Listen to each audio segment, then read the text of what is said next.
마태복음 4장 17절에서 25절의 말씀, 주본 앞에 화면을 보셔도 괜찮습니다. 제가 한 절, 여러분이 한 절 교독합니다.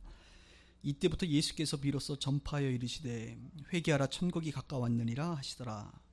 갈릴리 해변에 다니시다가 두 형제 곧 베드로라 하는 시몬과 그의 형제 안드레가 바다에 금을 던지는 것을 보시니 그들은 어부라. 말씀하시되 나를 따라오라. 내가 너희를 사람을 낚는 어부가 되게 하리라 하시니 그들이 곧 그물을 버려두고 예수를 따르니 거기서 더 가시다가 다른 두 형제 곧 세베대의 아들 야고보와 그의 형제 요한이 그의 아버지 세베대와 함께 배에서 금을 깁는 것을 보시고 부르시니 그들이 곧 배와 아버지를 버려두고 예수를 따르니라. 예수께서 온 갈릴리에 두루 다니사 그들의 회당에서 가르치시며 천국 복음을 전파하시며 백성 중에 모든 병과 모든 약한 것을 고치시니 그의 소문이 온 수리아에 퍼진지라. 사람들이 모두를 앓는 자 곧 각종 병에 걸려서 고통당하는 자, 귀신 들린 자, 간질하는 자, 중풍병자를 데리어 그들을 같이요 갈릴리와 데가볼리와 예루살렘과 유대와 요단강 건너편에서 수많은 무리가 따르니라. 아멘. 네, 날씨가 비가 오고 많이 그진데 또 비 오는 날 주일 맞이하는 경우는 참 많지 않은 것 같아요. 1년에 한두 번 정도인데 오늘이 바로 그날인 것 같습니다. 어느 분이 그런 얘기 하더라고요. 여름 되면 장마철 되면 비 오는 게 정상적이고 더운 것이 정상적이다. 가을 되면 산산한 바람 불고 겨울 되면 춥고 눈 오는 게 정상적이니까 여러분 너무 날씨 덥다고 습하다고 서운해하지 마시고 그냥 다 때가 됐나 보다. 이것이 얼마나 감사한지 몰라요. 감사한지 몰라요. 자, 오늘 여러분들과 같이 나눌 말씀은 마태복음입니다. 우리는 계속 증인의 삶에 대해서 연구하고 있는데 올 2013년도 하반기, 지난주가 이제 7월 첫째 주였죠. 지난주부터 시작해서 제 느낌은 올 연말까지는 이제 증인의 삶에 대해서 말씀할 것 같습니다. 이제 주제 설교가 되겠는데 어찌 보면 제자 훈련이라고 보시면 돼요, 여러분. 우리에게 뭐 따로 제자 훈련 프로그램 없는데 이제 6개월 동안의 설교를 잘 들으시면서 예수님께서 증인의 삶을 어떻게 사셨는지 지난주에 그 준비 단계로 이제 시험 받으시는 모습을 봤고 이제 본격적으로 전파하시고 가르치시고 고치시는 사역에 대해서 우리가 이제 공부를 할 건데요. 우리가 마태복음을 가지고 얘기할 거예요. 왜냐하면 예수님의 사역을, 예수님의 모습을 보려면 마태, 마가, 누가, 요한복음을 다 봐야 되지만, 그죠? 특별히 마태복음을 보는 이유는 그렇습니다. 마가복음은 예수님의 일들이 순차적으로 기록되어 있어요. 사건들이. 그런데 마태복음은 좀 이렇게 종합되어 있다 그래. 가르침하면 가르침의 부분을 다 모아놓고 병 고치는 사역, 치유 사역이다 하면 치유 사역을 좀 묶어놔서 이렇게 묶음으로 되어 있어요. 이렇게. 그러다 보니까 우리가 지금 예수님의 전파하시는 사역, 가르치시는 사역, 고치시는 사역을 연구하다 보니 묶여져 있으니까 그것을 좀 보면 좋을 것 같습니다. 그러나 또 마가복음, 누가복음, 요한복음의 내용들을 보충해서 제가 이렇게 설명을 할 거기 때문에 예수님께서 이렇게 전파하셨구나, 이렇게 가르치셨구나, 이렇게 고치셨구나 라는 것을 여러분 배우시면서 우리도 그렇게 살아야겠구나 이런 결단이 있기를 바랍니다. 오늘은 제목이 전도 1 있겠습니다. 1이 있다는 것은 이제 다음 주가 2라는 거죠. 그래서 전도 부분은 다음 주까지만 볼 거예요. 1, 2면 끝납니다. 예수님이 전도 부분에 성경에 많이 기록되어 있지 않아요. 제목이 찾아가는 발길이라고 제목을 정했는데요. 오늘은 근본적이고 원론적인 이야기를 할 거고요. 다음 주에는 구체적이고 약간 강론적인 실제적인 부분들을 다룰 것입니다. 그러므로 오늘은 딱 하나 기억하면 됩니다. 전도 찾아가는 거구나. 이 정도 기억하시면 여러분들 잘 배우신 것 같습니다. 여러분 오늘 성경을 통해서 우리 가운데 주시는 메시지 전도는 뭐냐? 원론적인 이야기 할게요. 전도. 예수님은 전도하셨다. 이겁니다. 예수님 뭐 하셨다고요? 전도하셨다. 그러면 여러분도 예수님 닮기 원하시죠? 그러면 우리도 전도해야 한다. 이게 전도에 관련된 가장 기본 중의 기본입니다. 17절 볼까요? 이때부터 예수께서 비로소 뭐 했습니까? 전파했어요. 회개하라 천국이 갖고 왔다. 이때부터 비로소. 그러니까 이때는 그 예수님 시험 받고 나서 준비 단계에 거치시고 이제 공적 생애 사셨다 그랬죠. 그러니까 예수님 전파했다 이겁니다. 그리고 23절에도 보세요. 예수께서 온 갈릴리에 두루다니사 그들의 회당에서 가르치시며 천국 복음을 뭐 했어요? 전파하시며. 예수님께서 전파했는데 그 전파했던 내용은 뭐냐면 복음인데, 그 복음은 이 땅의 좋은 소식이 아니라 천국 복음이라 이거예요. 하늘의 소식을 알려주셨다 이거예요. 예수님은 전파하셨습니다. 근데 마가복음에 좀 보면 구체적으로 좀 얘기하고 있어요. 마가복음 1장 38절에 보충 설명합니다. 이렇게 성경은 말합니다. 우리가 다른 가까운 마을로 가자. 거기서도 전도하리니 내가 이를 위하여 왔노라. 예수님께서 제자들에게 말씀하세요. 얘들아, 다른 마을로 가자. 내가 다른 곳 가서 전도해야 된다. 내가 온 이유가 뭐냐? 전도하기 위해서 왔다. 마가복음 마지막은 이렇게 끝나지 않습니까? 너희는 온 천하에 다니며 만민에게 복음을 전파하라. 예수님의 사역의 시작은 전도로 시작했고 마지막 우리가 온데 맡기신 명령도 전도예요, 사실. 그래서 그 이야기를 들은 사도들이 사도행전 5장에 보면 42절에 이런 말씀 있잖아요. 그들이 날마다 성전에 있든지 집에 있든지 예수는 그리스도라 가르치기와 전도하기를 그치지 아니하였다. 예수님이 전도하셨고 마지막에 명령하셨고 그 예수를 따르는 제자들이 전도했고, 그 전도를 받은 우리가 예수님을 또 따른다고 한다면 우리도 전도하는 것이 마땅하죠. 저는 이제 제가 주장하는 목회는 한마디로 건강한 목회죠. 건강한 목회. 건강한 게 뭐냐? 또 성숙한 목회죠. 성숙한 교회를 저는 이렇게 주장합니다.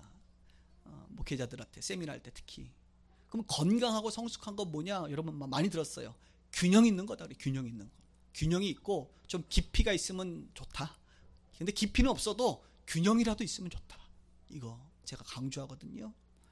뭐 교회가 예배도 드려야 되고요, 교제도 있어야 되고, 교육도 받아야 되고, 구제도 하고, 선교도 하고, 이렇게 균형 있는 것, 이거 굉장히 중요하다. 저는 이렇게 주장하는 사람입니다. 그리고 이렇게 주장을 하다가 보니까 저도 모르게 그렇게 해나가고 있는 것 같아요. 여러분 어떻게 보실런지 모르지만 얼마 전에 우리 한 선교사님이 그런 얘기 하더라고.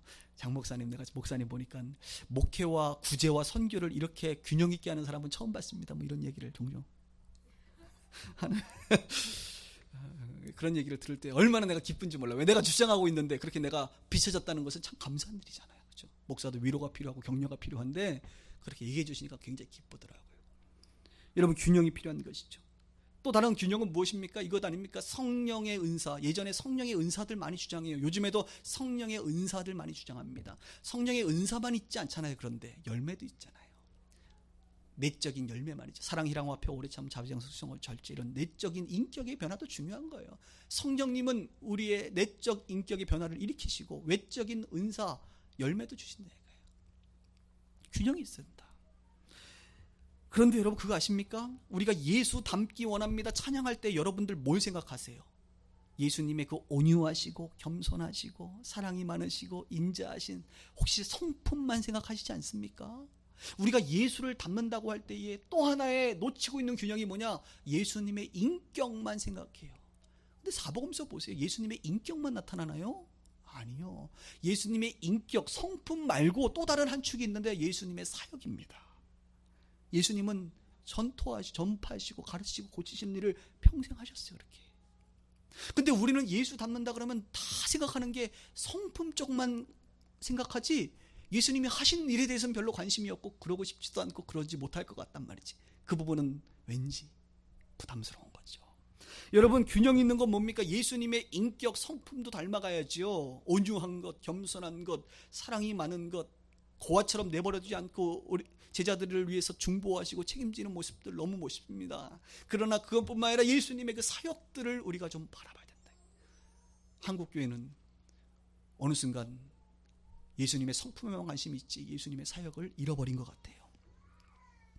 또 요즘에 이런 메시지들 많이 하죠. 뭐 특히 예배 사역자들 오면 그런 얘기 많이 합니다. 하나님이 우리를 창조하신 목적이 교제하기 위함이니까 우리가 마르다처럼 맨날 일하려고 하지 말고 마리아처럼 주님의 음성 듣고 주님과 교제하고 주님의 얼굴을 바라보고, 그죠? 주님과 하나 되고 자녀 되고 관계적인 것들만을 얘기할 때 그래 맞아. 우리가 하나님 안에서 아유 맨날 뭐 일을 하냐 이렇게 주님 안에서 거하고 사랑하고 이게 중요하지. 근데 죄송하지만 그것도 반쪽이에요. 그것만이 아니에요, 여러분. 하나님과 관계를 가져보세요. 하나님을 사랑해보세요. 하나님과 깊은 교제를 해보세요. 하나님의 마음이 느껴져서 일하지 않을 수가 없는 것입니다. 나아가지 않을 수가 없는 거예요. 헌신하지 않을 수가 없고 하나님과 동역자 되지 않을 수가 없는 것입니다. 하나님의 과의 관계뿐만이 아니라 하나님의 일꾼이 되는 것이죠. 아들의 권세가 나타났죠. 예수님도 마찬가지 아닙니까? 늘 기도하셨죠. 하나님과 깊은 교제를 하셨습니다. 그러나 거기만 머물지 않았다고요. 산에만 계시지 않았어요. 예수님 G코드 C코드 반복하며 예배만 드리지 않았어요. 우리 주님. 그 주님과의 깊은 관계와 더불어 이웃을 사랑하기 위한 일들을 하셨단 말이죠. 그래서 우리가 이 두 가지의 늘 균형을 잡는 것 매우 중요합니다. 앞으로 6개월은 예수님의 성품적인 것보다는 사실 지금 사역적인 것들을 볼 겁니다. 그래서 여러분 조금 버거울 수도 있고 힘들 수도 있지만 주님께서 은혜 주실 줄 믿습니다. 네. 특별히 하나님께서 저 개인적으로 그런 마음 주셨어요. 7년을 한 텀으로 보고 있거든요. 저는 사역에 내년이 7년이거든요. 그래서 느끼기에는 올 한 해 우리가 막 사람들이 더 배가 부흥되고 그러지 않을 것 같아. 그렇게 안 믿어져. 이렇게 주님께서 지금까지 이렇게 오게 하시고 함께 신앙생활했던 분들에게 이 마지막 6개월을 제자 훈련처럼 주님께서 강의하게 하시는 것 같아요. 그래서 여러분들이 올 6개월은 제자 훈련이다 생각하시고 새로운 시즌을 함께 이 교회가 맞이하기를 바라는 것입니다. 예수님 그렇게 전도하셨어요. 우리도 전도해야 합니다. 아멘. 그럼 예수님은 어떻게 전도하셨는가? 오늘 이거 하나 기억하라 그랬습니다. 예수님은 찾아가셨다.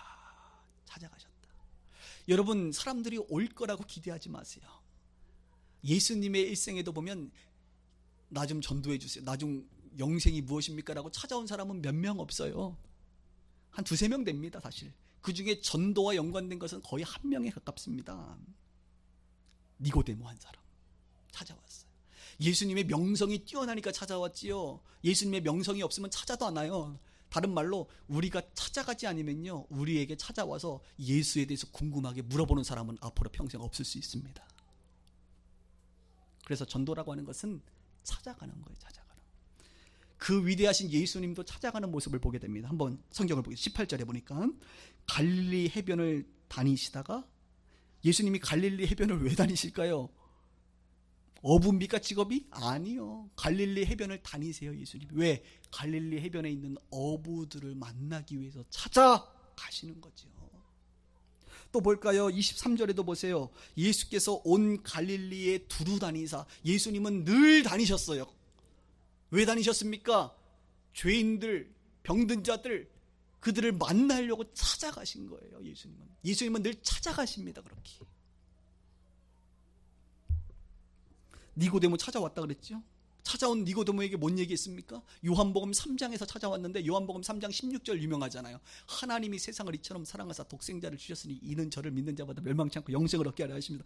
니고데모에게 결국 복음 전한 거예요. 찾아온 니고데모에게 한 것도 복음 전한 것이죠.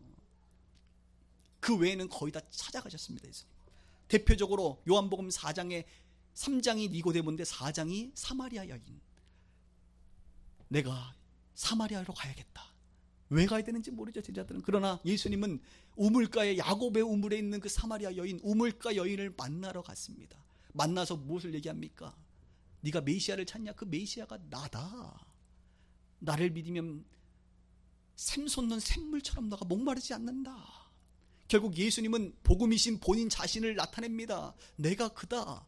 내가 나를 믿으면 구원받는다. 그 사실을 전했고 그 여인이 그 메시아를 발견하고 나서 또 어떡합니까? 마을로 뛰어들어가요. 찾아가는 거죠. 마을 사람에게 또 찾아갑니다. 그 여인도. 내가 메시아를 만났다. 내가 생명의 주님을 정말 만났다. 그래서 복음은 찾아가는 것에서 시작되는 거예요. 전도는 찾아가는 거예요.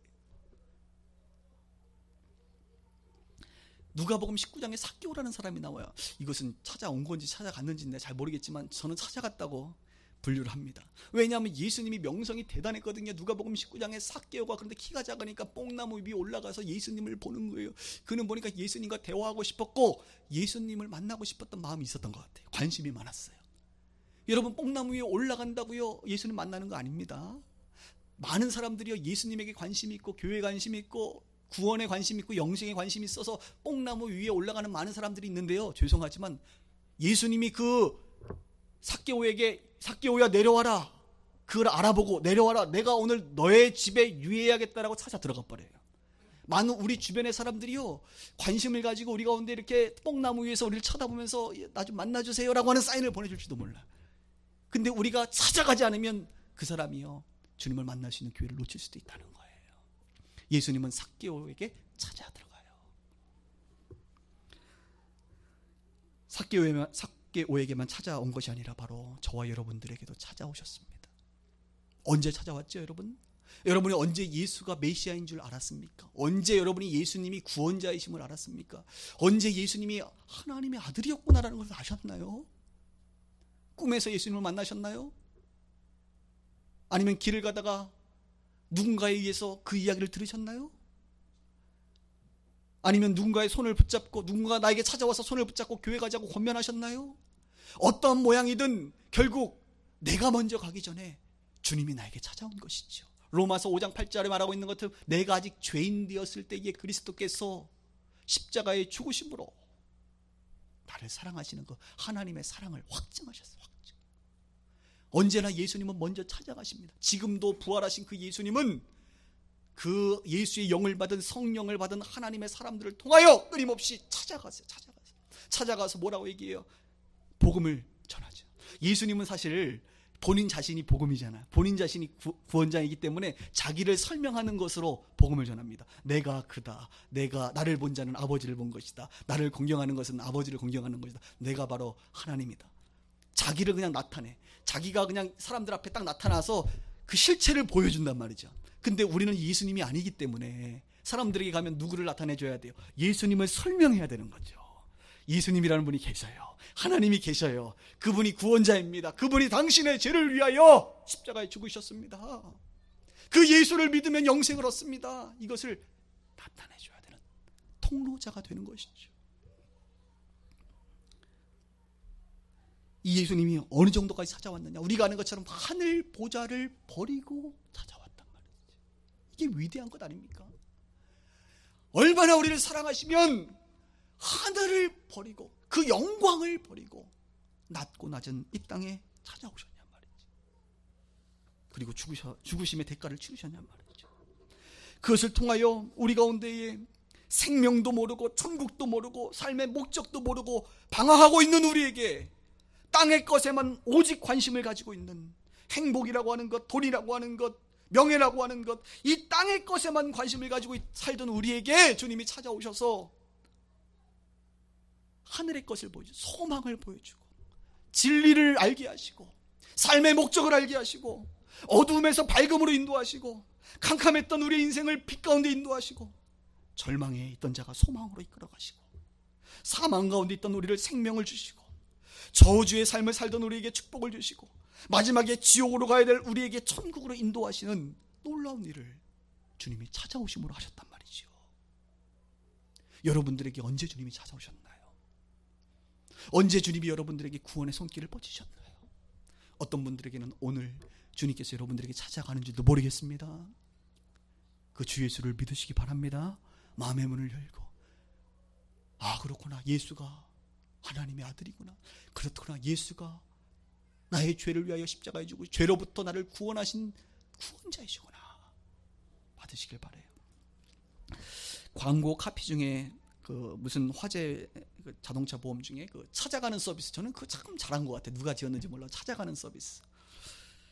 자동차가 운전하다 보면 우리가 가끔 퍼져요. 인생 살다 보면 우리가 좀 뭐 노후되기도 하고 우리도 가끔 지쳐서 퍼지기도 합니다. 우리 인생에 퍼지면 그 견인차가 어디서 그렇게 알고 막 달려드는지 몰라요. 사고 현장에 가면 견인차가 몇 대가 막 달려들어. 찾아와, 확실하게 찾아와서 끌고 뭐 정비소로 가기도 하고 막 이렇게 그런 것들 보게 돼요. 또 사고가 나서 사람들이 다치면 구급차가 막 삐요 해가지고 막 찾아오는 것들을 보면, 그래서 그런 생각이 드는 거예요. 그런 모습을 보면 가끔 참 사람들 중에도 저렇게 망가지고 멈춰있고 누군가의 구원의 손길을 기다리는 그런 사람들이 참 많은 것 같다. 누군가 그 사람을 견인해서 주님께로 인도하고, 누군가 응급차가 되어져서 그 사람을 치료하고, 참 치료자 되시는 예수님께로 끌고 가는 그렇죠? 그런 사람이 좀 필요한데 그런 생각을 하게 돼요. 오늘 설교 끝나고 이런 찬양을 부를 겁니다. 찬송가 500장에 보면 이런 가사가 있어요. 참 기가 막힙니다. 너 빨리 생명줄을 던지어라. 생명줄을 던지래. 형제여 너 어찌 지체하나. 보아라 저 형제 빠져간다. 이 구조선 타고서 속히 가라. 생명줄 던져 생명줄 던져. 물속에 빠져간다. 생명줄 던져 생명줄 던져. 지금 곧 건져라. 참 기가 막히죠. 물속에 빠져간다는 거예요. 그런데 그런 것 같습니다. 우리가 보기에는 20년 30년 동안 빠져가는 것 같지만 잘 그게 한 번에 안 빠져서 잘 모르겠지만 여러분 주변에 보면 이렇게 물속에 빠져가는 것이 우리의 영혼의 눈으로 이렇게 열려야 되는 것 같아요. 예수님은 그걸 보시는 것 같습니다. 저 영혼을 볼 때에 물에서 빠져나가 직장에 보면 이제 직장에 뭐 사무실 있잖아요. 사무실 보면 뭐 예수 안 믿는 많은 사람들이 테이블이 있단 말이죠. 그 테이블 아래로 이렇게 빠져가고 있는 그죠? 왠지 그 땅 바닥으로 왠지 나중에 들어갈 것 같은 지옥의 문을 열고 들어갈 것 같은 물속에 빠져가는 그런 것들이 우리 눈에 좀 보여야 되는 거예요. 생명줄을 내가 던지지 않으면 언제 어떻게 될지 모르는 복음은 그래서 늘 긴박합니다. 긴박해. 우리의 가족들, 우리의 이웃들을 바라볼 때에 생명줄을 던져야 되는 그 위기감과 긴박함이 우리 가운데 있어야 되죠. 예수님께서는 그래서 이렇게 거느렸잖아요. 바닷가를 이렇게 다니는 거예요. 다니면서 어떤 눈으로 바라봤을까 사람들을. 내가 누구에게 다가갈까? 내가 누구에게 복음을 전할까? 내가 누구를 건져낼까? 이렇게 다가가는 거예요. 우리가 전도한다는 게 다른 게 아니잖아요. 지역을 이렇게 다니잖아요. 거닐잖아. 예수님처럼 거닐면서 지금 내가 복음을 누구한테 전할까? 이렇게 거닐면서 누가 지금 사고 났나? 누구에게 응급차가 필요한가? 그 눈으로 바라볼 수 있는 시각. 직장에서 만나는 그 사람들을 볼 때에 오늘 누구랑 밥 먹을까? 이것만 보지 말고 누가 빠져가고 있는가? 누구에게 지금 복음이 필요한가? 주님께서 누구를 만나고 싶어 하시는가? 그 눈으로 우리가 세상을 바라보고 영혼을 바라봐야 될 줄 믿습니다. 그게 찾아가야 되는 거예요. 그래서 요한복음 20장에 예수님께서 부활하시고 그래서 이런 말씀을 했잖아요. 예수께서 또 가라사대 너희에게 평강이 있을지어다 말씀하시면서 아버지께서 나를 보내신 것처럼 나도 너희를 보낸다. 이제 나는 가니까 내가 너희들 보낼게. 사도들이 죽으면서 또 그 제자들에게 내가 너희를 또 보낼게. 그래서 우리가 지금까지 보냄을 받은 자들 아닙니까? 사랑하는 여러분, 전도는 무엇일까요? 찾아가는 것입니다. 목사님, 내가 전도할 곳이 없는데요. 전도할 사람들을 만나지 못하는 환경이 있는데요.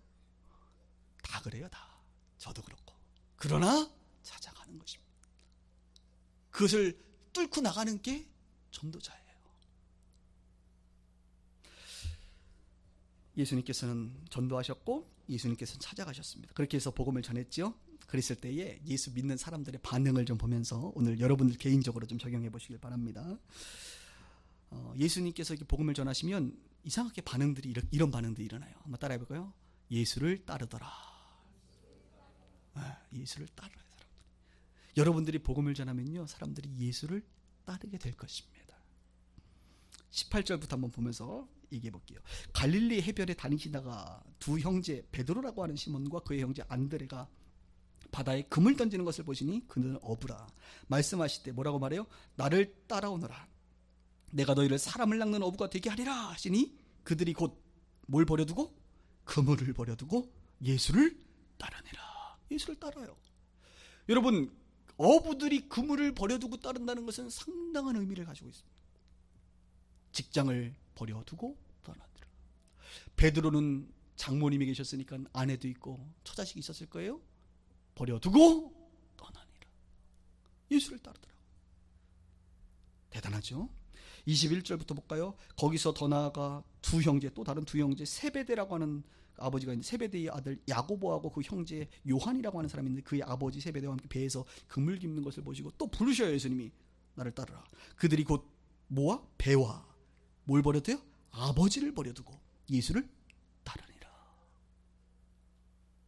예수를 따르는 것은 버릴 것이라는 거예요.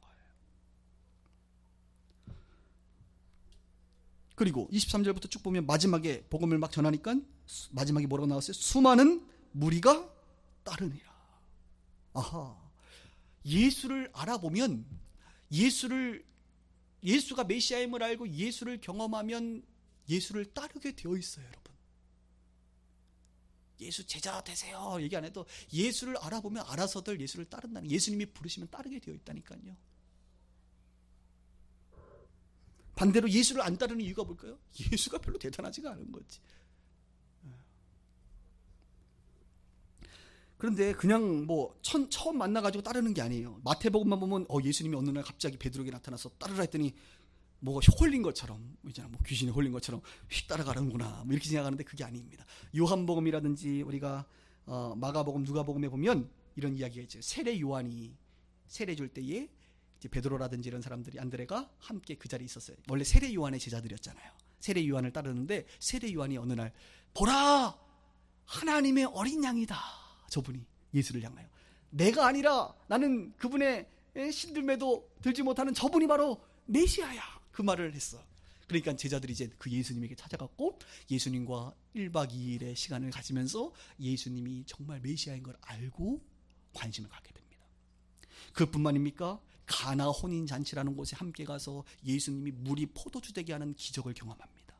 그뿐만이 아니라 예수님이 성전에 가서 성전 청결 사건에 놀라운 어떤 개혁을 일으키는 것도 보게 되었어요.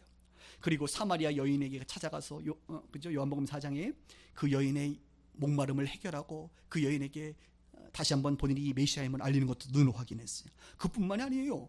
왕의 신하라고 하는 그 왕의 신하의 아들이 죽게 되었는데 예수님께서 내 믿음이 크다, 가라, 곧 나았다라고 얘기하는 순간 나은 것도 치유한 것도 봤어요. 그리고 나서 오늘 예수님이 이제 오랜만에 제 느낌은 한 4개월에서 한 6개월 살 거라고 저는 개인적으로 느낍니다. 찾아와서 그 베드로를 찾아온 거예요.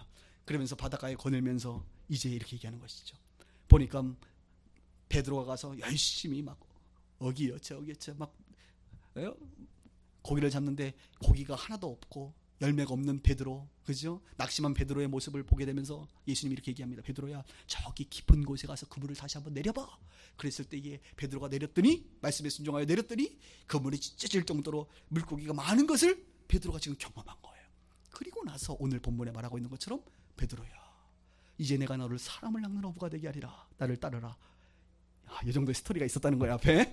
여러분 그 정도는 알고 계시죠? 물론 뭐 다시 듣는 겁니다, 우리가. 여러분, 예수를 따른다는 것은 무엇일까요? 예수님이 메시아구나, 단순하게 그 정도가 아니라 그 예수님이 메시아임을 경험한 거예요. 확신한 거예요. 그래야 따르죠. 혹시 여러분들 중에 아직 예수님을 따르지 못하는 분들은 그냥 편하게 생각하세요. 내가 아직 예수님을 따를 만큼 예수님을 신뢰하지 않거나 아직 잘 모르는구나, 경험이 없구나, 이렇게 생각하시면 됩니다. 그런데 베드로나 야고보나 요한은 예수님을 따를 만큼 경험되어진 것이죠. 저는 여기 계신 분들도 신앙생활한 지 꽤 오래된 줄 알고 이미 그렇게 예수님을 경험한 줄 믿습니다. 예수님이 여러분들을 부르실 때에 따르게 될 줄 믿습니다. 마태복음 9장에 보면 세리 마태를 부를 때도 마찬가지, 예수님이 나를 따르라 하시니 마태가 일어나 따르리라. 너무 심플해요. 따르라 하면 그냥 따르는 거예요. 우리는 따르라 하면 생각이 많지요. 그런 사람이 마태복음 19장에 등장합니다. 부자 청년이라고, 이름도 알지 못하는 부자 청년. 어느 날 한번 예수님께로 찾아와서, 예수님, 어떻게 하면 영생을 얻을 수 있습니까? 이렇게 물어봐요. 그랬더니 예수님이 가만 보니까 이 친구가 10계명을 잘 지키고 있는 것 같거든요. 괜찮은 친구 같아요. 돈도 많이 번 것 같고 멀쩡해 보여요. 너가 온전해지기 원하느냐? 예, 온전해지길 원합니다. 그러면 베드로처럼 버릴 게 있다. 요한처럼 버릴 게 있다. 너는 보니까 혼자라 처자식은 없는 것 같고 돈이 참 많은데 너의 재물을 가난한 자에게 팔아주고 그리고 넌 나 따라와. 이렇게 말씀하셨어요. 그랬더니 그 청년이 근심하면서, 뭘 근심했을까요? 그동안 내가 어떻게 번 돈인데 날 이거 버리라고? 이거 주라고? 이거 갖고 가면 안 될까요? 예수님은 나를 따르는데 거치장스러운 것들은 다 버려버리라고 얘기하시거든. 버려. 줘버려. 그리고 나를 따라야 돼. 직면하시죠. 그때의 부자 청년은 근심하고 돌아갑니다. 그리고 나서 예수님이 하신 말씀이 이런 이야기를 하시죠. 부자가 천국에 들어가기가 어렵다. 부자가 버려야 되는데 못 버리니까. 낙타가 바늘귀에 들어가는 것처럼 어렵다. 그랬더니 또 베드로가 옆에서 신났죠. 왜? 자기는 처, 자식, 직업 다 버리고 지금 예수님을 따르니, 예수님 우리는 다 버리고 따랐으니까 뭐 좀 앞으로 상급 좀 있나요? 이렇게 얘기하시는 거예요. 저만 신났네 오늘. 그랬더니 예수님이 베드로에게 가서 조용히 얘기합니다. 너희들에게는 하늘의 12보좌가 준비되어 있다. 그것을 너희들이 심판할 수 있을 거야. 하늘의 12보좌가 준비되어 있어. 이 말을 들으니까 베드로가 얼마나 신이 났어요. 그러니까 예수님이 마지막으로 한마디 합니다. 누구든지 나를 따라오려거든 집이나 형제나 자매나 부모나 자식이나 전토, 돈 이런 것들 다 버리고 나를 따라야 된다. 그러면 하늘에서 여러 배를 받고 영생을 상속받는다. 그리고 마지막 절이 이렇게 끝납니다. 그러나 먼저 된 자로서 나중되고 나중된 자로서 먼저 될 자가 많으니라. 정말 그래요. 먼저 된 자들 중에 나중되고 나중된 자 중에 먼저 되는 자가 많습니다. 왜요? 이 땅에서 살아가다 보면 자꾸 하늘의 것보다 땅의 것에 관심이 있거든.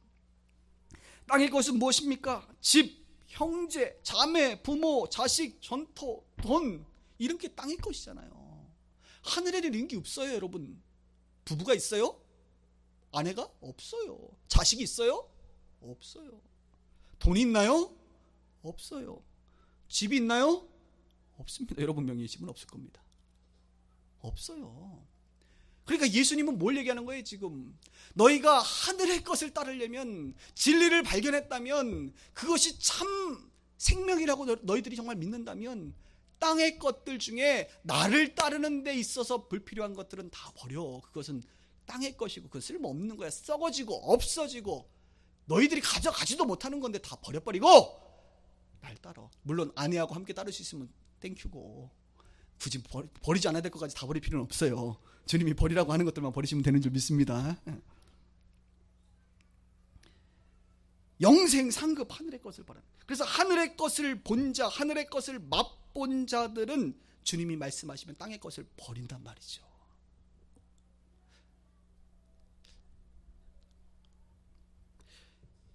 근데 이게 지금 제가 말하는 게 이게 그냥 성경의 내용이에요. 원래 성경은 이런 거 얘기해요. 그런데 우리도 알지 못하는 사이에 우리는 너무 땅의 것들에 대한 이야기를 듣기를 좋아하고 땅의 것들에 대해서 관심을 많이 갖고 있죠. 여러분, 예수님을 구원자로 믿으십니까? 예수님이 정말 여러분 생명의 주인이고 영생을 이제 경험하셨어요? 여러분 다 그런 거? 그럼 예수님이 오늘 여러분에게 얘기할 거예요. 나를 따르라. 예, 주님 따를게요. 근데 베드로는 많이 버렸거든. 요한도 야고보도 아버지도 버리고 배도 버리고 다 버렸거든. 그거를 날 따르는 데는 불필요한 거기 때문에. 근데 어떤 사람에게는 그거 가지고 주님 따르라고 할 수도 있어요. 예. 불필요한 것들을 말씀하시면 그걸 내려놓을 수 있어야 돼요. 그런 사람들이 누굽니까? 선교사들. 저는 선교사들 그래서 존경해요. 선교사들은요, 생각해 보세요. 땅이 있나요? 선교사들은 버린 사람들이에요. 부모를 버리고 간 사람들입니다. 조국을 버리고 간 사람들이에요. 심지어는 자식들이 그곳에서 살지만 자식들의 그 환경들, 그 처지들, 자식들의 아픔과 고통까지도 하나님께 올려버리고 버린 자들이라고요. 선교사들은 그래서 귀한 거예요. 정말 성경의 말씀처럼 주님을 따르라고 하는 그 말씀 앞에 그들은 기쁨으로 순종하는 거예요. 그래서 여기 말하고 있는 보세요. 집, 형제 다 떠났잖아. 자매, 부모, 자식, 전토, 돈, 모든 것을 버리고 주님을 따르는 한국에 25,000의 훌륭한 선교사님들이 계신단 말이죠. 그럼 우리도 다 그렇게 살아야 됩니까? 그렇게 하면 좋겠어요. 그러나 그럴 수는 없잖아. 또 각자의 위치에서, 여러분들 직장이든 가정이든 여러분의 있는 위치에서, 그래서 지난번에 선교사처럼 살라라고 하는 말이 이런 메시지죠. 그래서 보내는 선교사가 우리가 되어야 된다는 것이죠. 말로만 보내는 거 말고 정말 보내셔야 돼요. 재정도 보내고 마음도 보내고 또 돌아왔을 때 그들에게 안식할 곳도 제공하고 그렇게 함께 동역하는 것입니다. 복음의 역사는 그런 자들을 통해 흐릅니다. 하나님의 나라는 그렇게 확장됩니다. 예수를 따르는 자들을 통해서 하나님은 하나님의 나라를 세워가세요. 그래서 예수 마지막을 보니까 모든 자들이, 많은 사람들이 수많은 무리가 따랐다 그랬습니다. 그 수많은 무리들은 다 어디 갔나요? 예수님 돌아가실 때에. 예수님 부활하시고 승천하시고 나서 그 수많은 무리들은 다 어디 갔나요? 가룟 유다도 자살해버리고 한 11명 제자 있고, 그 11명으로 시작된 복음이 다시 확장되는 것 아니겠습니까? 예수님이 인기가 있어서 잘 가르쳐서 멋진 글과 멋진 말로 수많은 사람들이 권세 있는 예수님의 말씀을 듣고 따랐단 말입니다. 수많은 사람들이 따랐지만 결국 버리지 않고 따르려고 하니까 버렸던 제자들만 남는 거예요. 한국에 수백만 명의 크리스찬들이 있다고 해요. 예수님의 제자들이고 주님의 자녀들입니다. 저는 그들은 다 여기 말하는 수많은 무리가 아니겠습니까? 이곳에도 수많은 무리들이 와 있잖아요. 수많진 않고 그냥 많은 무리들이 와 있네. 그러나 제자, 보냄을 받은 자, 증인은 너무 작잖아요. 그죠? 저는 여러분들에게 마지막으로 도전하고 싶은 것, 우리가 제자가 되기 위한, 증인의 삶을 살기 위해서 하나 우리가 오늘 짚고 넘어갑시다. 여러분, 수많은 무리가 되기를 원하십니까? 아니면 12제자들처럼 증인이 되시기를 원하십니까? 저는 딱 결정했어요. 나는 무리로 살지 않는다. 물론 쉽지 않지요. 끊임없는 갈등이 있지요. 그러나 나는 무리가 되지 않고 나는 주님이 허락하시면 제자로 살고 싶다. 그 몸부림이 제 안에 있습니다. 우리 교회는 수많은 무리가 되기를 원하는가? 아니면 증인이 되기를 원하는가? 오늘 증인의 삶 첫 번째, 전도입니다.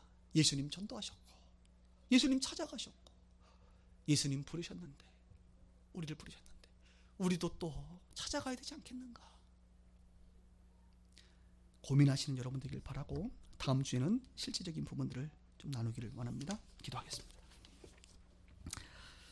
오늘 말씀 들으면서 각자 가운데 다가온 부분들이 있다면, 또 놓쳤던 부분들, 다시 한번 깨달은 부분들이 있다면 붙잡고 한 1분 정도 같이 기도하겠습니다.